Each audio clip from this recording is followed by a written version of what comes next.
Sveiki. Na, po truputėlį judame toliau.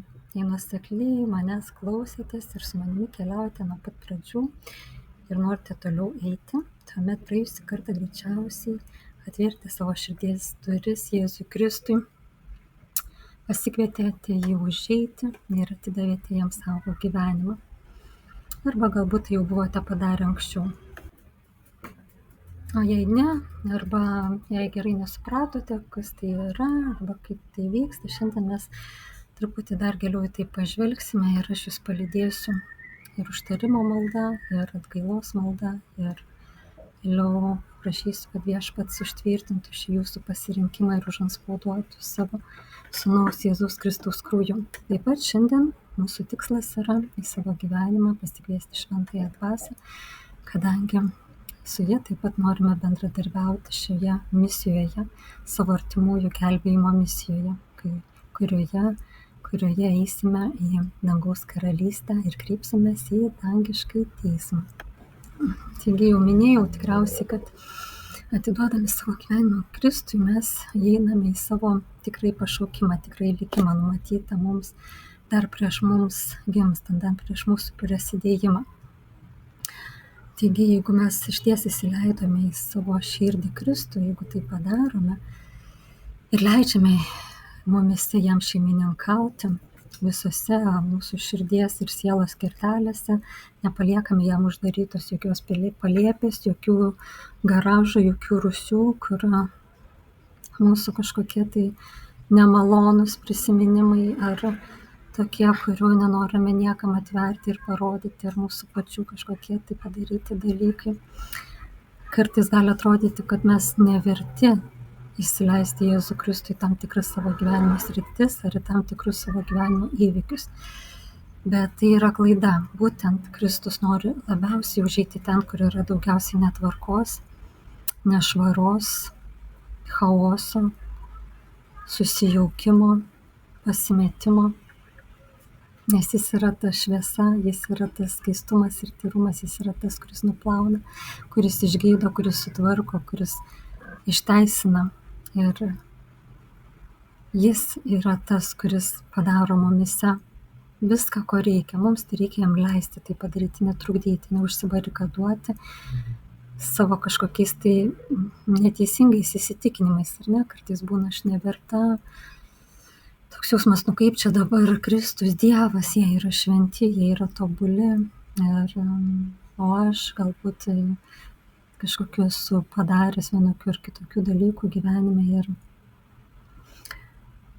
kaip čia dabar jis užeis pas mane. Tai vat būtent aš noriu jums patarti ir pakviesti jūs ištarti tuos žodžius, kad ne dėl mano vertumo Viešpatie Jėzų Kristų, bet dėl tavo meilės man.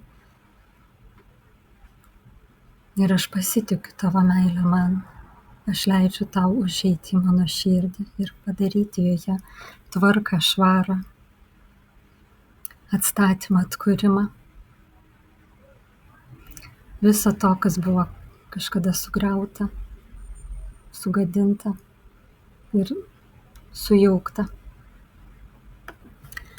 Tai jis gyvendamas tose mūsų sielos namuose, širdies namuose, atneš visą tai, ko mums trūko. Jis sakė, aš esu kelias, tiesa ir gyvenimas. Taigi jis mums duos tą tiesą, padės mums pažinti tiesą, išsakys mums tiesą, į kurios pažinimą mes eisime vis giliau ir giliau.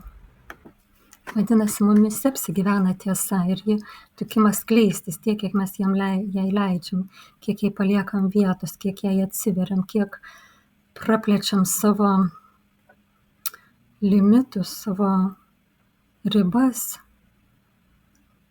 nuo šio pasaulio įvairiausių teiginių, filosofijų, teorijų, kurių mūsų prisipildė gyvenimas nuo mažumės klausantis visų autoritetų, kokie tai buvo mūsų gyvenime, pradedant tėvais, mokytojais, kažkokiais kitais žmonėmis, kurie turėjo įtaką mūsų gyvenime ir kažkokie šaltiniai, ar ne, mums imponuojantis, mes jų klausėme, mes jais tikėjome, jie sustatė tam tikrus mūsų požiūrius į gyvenimą. Tačiau tikroji tiesa yra tik tai Jėzuje Kristuje ir jeigu mes jį įsileidžiame į save, tiesa apsigyvena mumyse.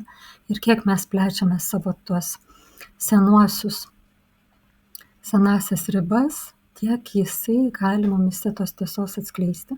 Taip pat jisai yra gyvenimas, jisai yra pats gyvenimas. Tai jeigu pats gyvenimas apsigyvena mumyse, mūsų gyvenimas tampa pilnatviškas.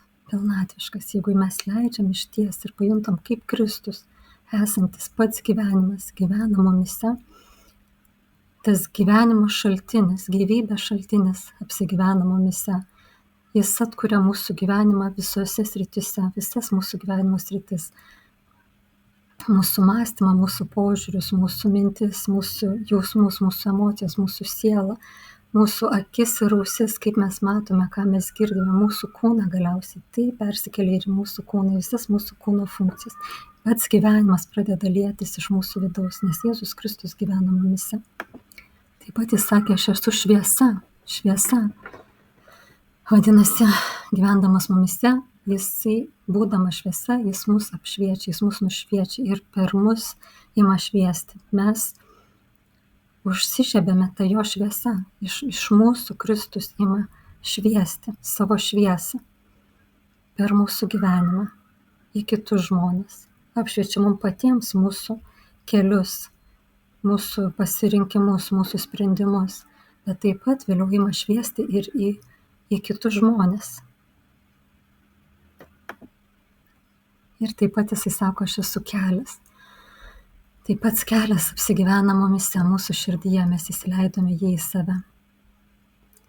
Kelias, šviesa, tiesa, gyvenimas gyvena mūsų širdyje. Taip pat Kristus yra teisus, ar ne? Teisumas yra jo natūrali būsena. Taigi, jeigu jis apsigyvena mumyse, jis ir mus daro teisius. Ir aš noriu truputį pakalbėti apie šitą terminą. Ką reiškia teisus arba teisingas? Teisus, teisingas. Mūsų Dievas pradžioje sukūrė visus teisius ir teisingus. Tačiau jau kaip kalbėjome, papuolus mus į šį pasaulį, mes būname aplaužyti, aplamdyti, apvogti, apiplėšti, apgriauti. Ir kartais tas mūsų funkcionavimas tampa ne visai teisingas, ne visai teisus. Kaip įrankis, ar ne, galim sakyti, jeigu jisai, kažkoks įrankis, net nežinau kokį paimti, galime virtuvinį imti, mikserį, arba galime imti kokį grąžtą, sakykime, ar ne.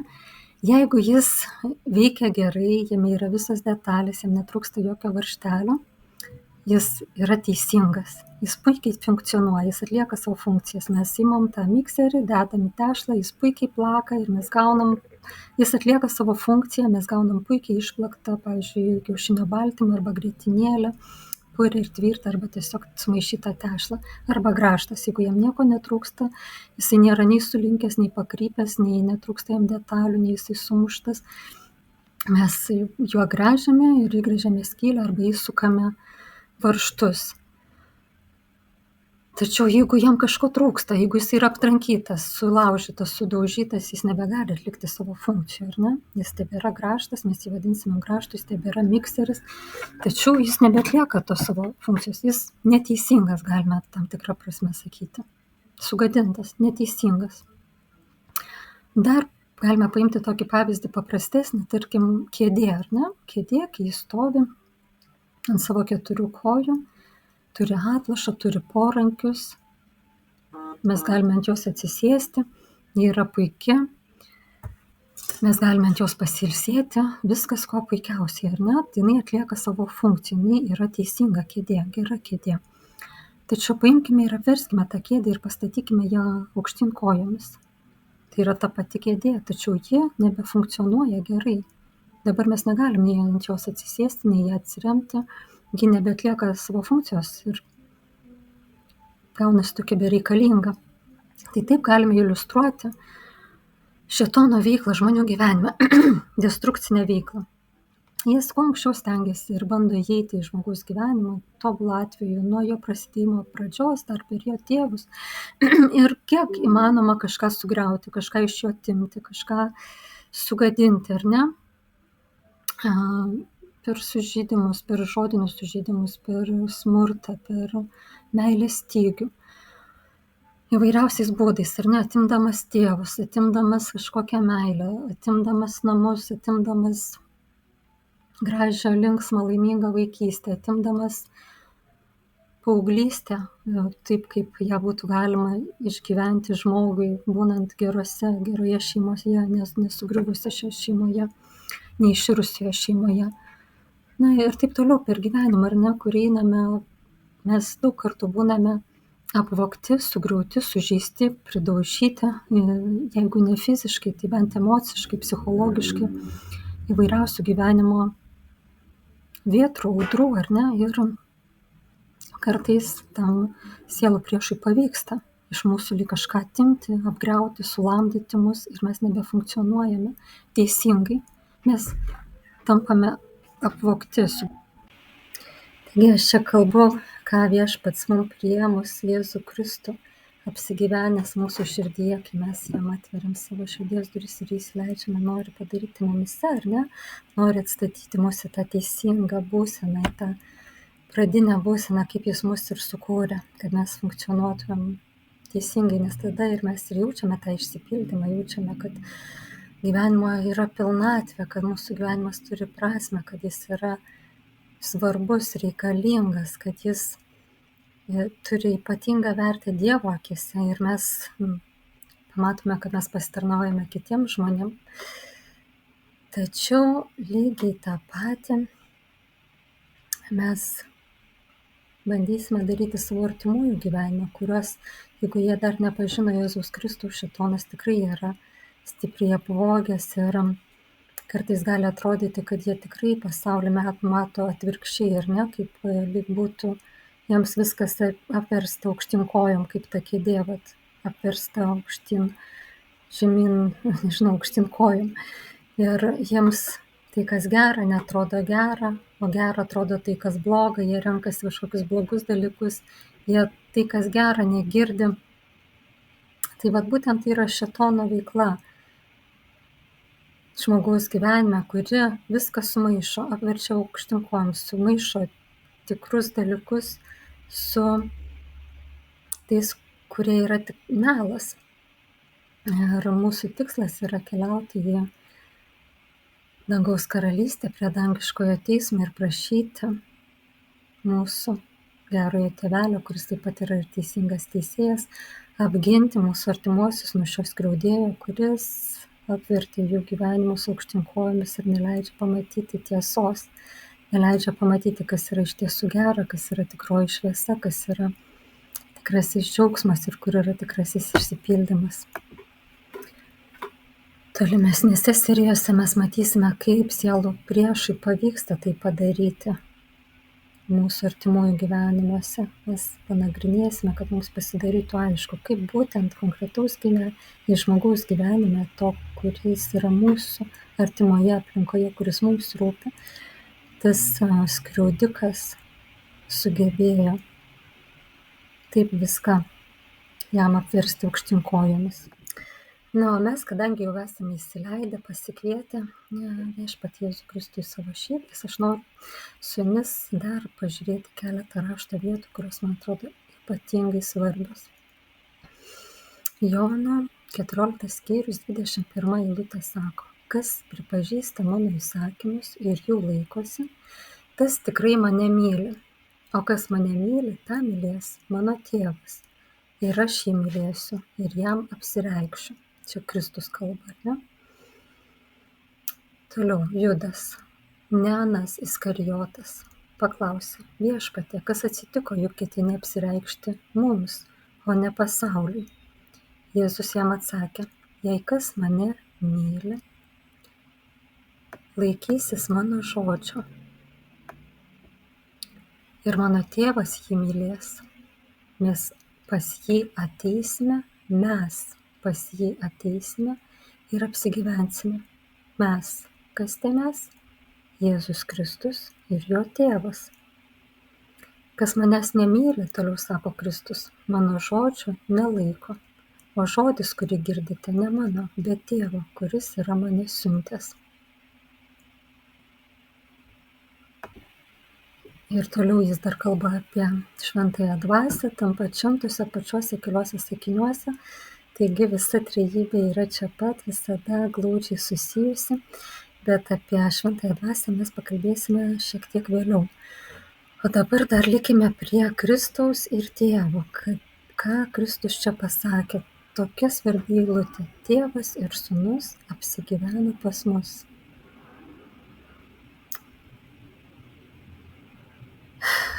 Kristus kartu su dangiškuoju Tėvu žada apsigyventi pas mus. Kur yra tas pas mus?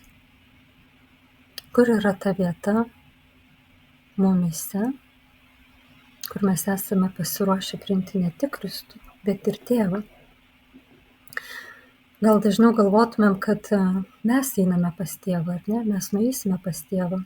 Kartais net galvojame, kad nueisime pas Tėvą tik tai kada, po mirties, ar ne?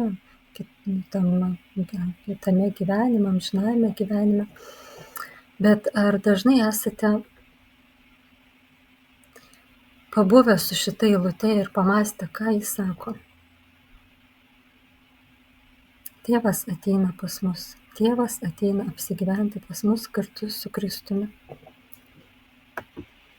Aš noriu jūs pakviesti ir paraginti praleisti kažkiek laiko ties šiais žodžiais. Apmąstyti, apsvarstyti, ką asmeniškai jums tai reiškia. Kur pas jūs ateina ir apsigyvena Jėzus Kristus kartu su Tėvu. Jis labai aiškiai sako, mes ateisime ir apsigyvensime. Mes pas jį ateisime ir apsigyvensime pas jį. Ir jis sako mokiniams esantiems čia žemėje. Vadinasi, jis ateina čia pas mus. Ne pomirtinėme gyvenime, bet čia šitame gyvenime, šitame fizinėme gyvenime, čia šitoje žemėje. Jis ateina kartu su Tėvu. Mes ateisime pas jį ir apsigyvensime. Taip, aš išties kviečiu jūs šis kelias eilutės Jono 14 skyriaus 23, 24 eilutę, 23, gal čia vien tik tai išsirašyti, dažnai paskaityti ir pabandyti tai suvokti ir išties įsivaizduoti, kaip tai vyksta. Jei kas mane myli, Jėzus atsakė, laikysis mano žodžio ir mano Tėvas jį mylės, mes pas jį ateisime ir apsigyvensime. Kur yra ta vieta jūsų namuose, kur gyvena pas jūs? Ar tai yra jumyse, jūsų viduje, kur tai yra? Ar tai yra jūsų namuose? Gyvena Kristus ir jo Tėvas. Ir ką jūs su tuo darote? Ką jūs su tuo darote? Kaipgi jums sekasi gyventi kartu su Kristumi ir mūsų dangiškuoju Tėvu? Jeigu Kristus kartu su dangiškuoju Tėvu ateina ir apsigyvena pas mus, gyvena, mes kartu gyvename, vadinasi, esame nuolatinėje bendrystėje, ar ne, su Viešpačiu, neperskiriamoje. Nebėra vienatvės, mes niekada nebesame vieniši, nes pas mus jau gyvena keletas asmenų. Kristus, kuris kartu pasikvietė su savimi ir Tėvą. Mes matėm, ar ne, kad yra keletas sąlygų, ar ne? Jei klausysitės mano žodžio, yra keletas sąlygų: mylėti Kristų, laikytis jo žodžio, pažinti Kristaus įsakymus, jų laikytis. Ir iš to Kristus supranta, kad mes jį mylime. Tai yra štai tokios sąlygos, ar ne? Mylėti Kristų ir tą meilę parodyti klusnumu, pažinoti jo įsakymus ir jų laikytis. Ir taigi tuomet pas mus apsigyvena, ne tik svečiuojasi, bet apsigyvena Kristus su Tėvu. Mes tampame nuolatinėje bendrystėje su Viešpačiu. Ir jeigu mes klausomės, Viešpats sako, klausytis mano žodžio, klausytis reikia jo vedimo. Taigi mes pagalandam, paaštrinam savo klausą, kad gerai girdėtumėm, Kristaus žodžius, jo įsakymus galima pažinti iš rašto. Ir mes tampame nuolatinėje bendrystėje su Viešpačiu, nepertraukiamoje, nuolatinėje. Dabar, jeigu mūsų širdyje nėra tokio užtikrintumo, kad mes taip ir gyvename, kad gyvename toje nuolatinėje bendrystėje su Viešpačiu, kad juos pasikvietėm, įsileidom, jie pas mus apsigyveno, ir sūnus, ir tėvas. Ir ar aš tikrai juos taip pažįstu, ar gal yra tokios mintis, žinau apie Kristų, žinau apie Viešpatį, žinau apie Dievą, esu apie juos girdėjus, aš tikiu, kad jie egzistuoja, aš tikiu, kad jie yra, aš tikiu, kad jie sukūrė viską, aš tikiu, kad Kristus mirė ir prisikėlė iš numirusių, bet nesu įsitikinus, kad tai turi kažką tai bendro su manim asmeniškai. Ir tiesą pasakius, jo nepažįstu. Ir tuo labiau nejaučiu, kad turėčiau kažkokį tai asmeninį santykį su juo, ar taip jau, kad jie čia kažkur tai gyvena pas mane. Taigi, nežinau, lyg ir taip, viskuo tikiu, viską galiu pasakyti, kad tuo tikiu, bet nesu įsitikinus, kad Dievo taip kažkaip čia pas mane užėjo ir apsigyveno. Bet tai bendrai paėmus, tai jautiesi geru žmogumi, esi geras žmogus, net galbūt eini į bažnyčią, kažkokius tikinčiųjų susirinkimus ar į mišias, ir viskas ten tau kaip ir gražu, gerai, taip reikia, visi eina, visi taip daro, bet tu ir Kristus asmeniškai, kažkas ne iki galo aišku. Kaip lygtais kažkas dar nėra iki galo gerai tam santykyje tarp mūsų, ar ne, su Kristumi.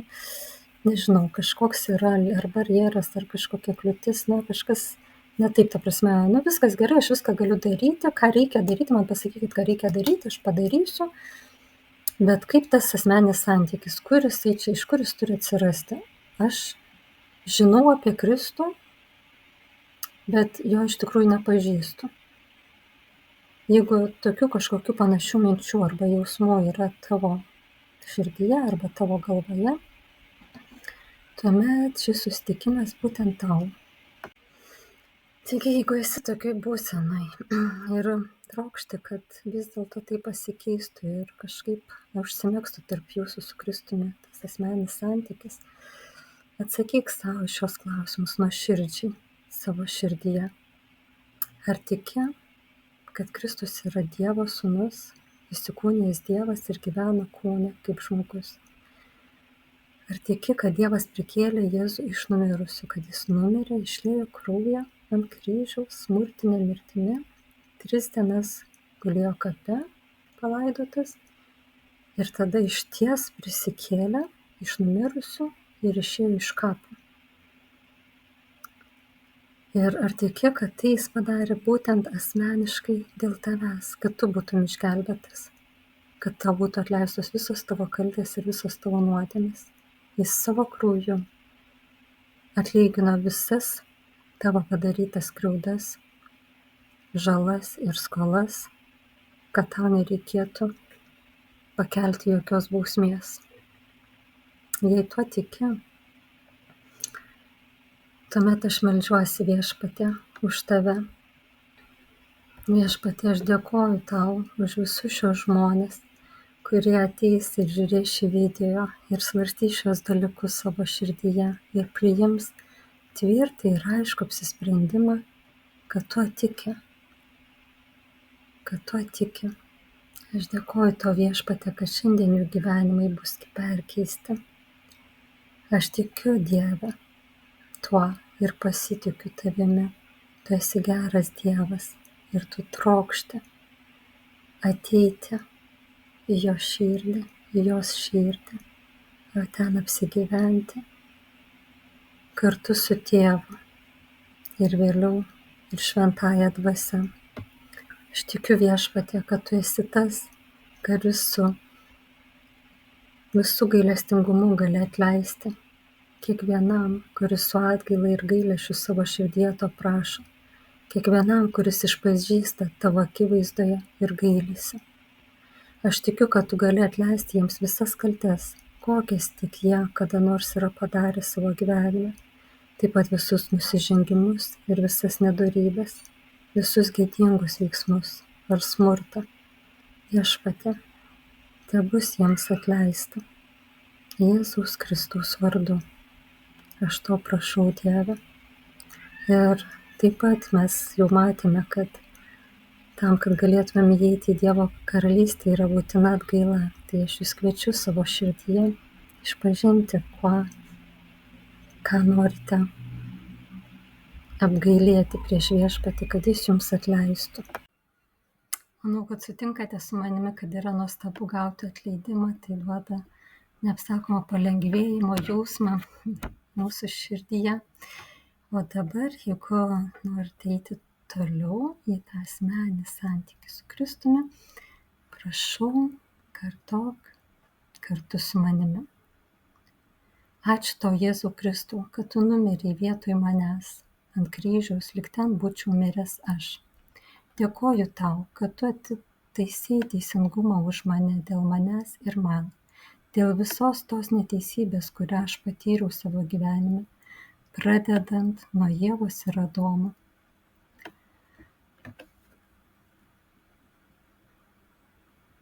Tos klaidos, kurios buvo atliktos visose kartose iki manęs, dėl neklusnumo, tu atstatei, Viešpatie, mano teisumą tėvo akise, mirdamas ant kryžiaus. Ir niekas daugiau negali manęs persekioti, jokie protėvių padaryti nusikaltimai, klaidos ar nusižengimai. Nes Viešpatie Jėzau Kristau, tu išliejai savo kraują ir atstatei mano teisumą Dievo akise, mirdamas ant kryžiaus ir sumokėdamas už mane išpirkos kainą savo krauju, taip padarydamas mane neįkainojamai brangų tavo švento kraujo vertės. Aš tikiu, Kristau, kad tu esi Dievas, aš tikiu, kad Tėvas prikėlė tave iš numirusių. Aš išpažįstu tave savo valdovu, savo viešpačiu, savo šeimininku. Aš sakau, kad nuo šiol aš priklausau tau ir esu tavo nuosavybė. Aš skelbiu, kad tu esi mano gelbėtojas. Aš pajungiu savo širdį į vieną jungą kartu su tavimi. Prašau, pripildyk mano gyvenimą savo meilės. Aš gaunu ir priimu amžinąją gyvenimo dovaną šiandieną iš tavo rankų. Visos mano nuodėmės, nusižengimai ir nedorybės yra nuplautos tavo krauju. Ir aš esu naujas kūrinys nuo šiandien visam laikui. Dėkoju tau, Viešpatie Jėzau Kristau, dėkoju tau, Dieve, su šventąja dvasia. Amen. Dėkoju tau, Dieve, už visus šios žmonės ištroškusius tavęs. Viešpatie, dėkoju už šios naujus gimimus tavo karalystėje, tavo dvasinėje karalystėje. Dabar, Viešpatie, aš meldžiuosi, kad tu Jėzaus Kristaus vardu užantspauduotum šią maldą virš kiekvieno, kuris jie meldėsi, virš jų gyvenimo, kad tu suteiktum jiems ir duotum jiems išgyventi nuostabų ramybės jausmą. Tavo ramybės, Viešpatie, kurią tik tu gali duoti, antgamtinės ramybės, pojūtį, kurio tu pripildai kiekvieną, kuris atveria tau savo širdies duris.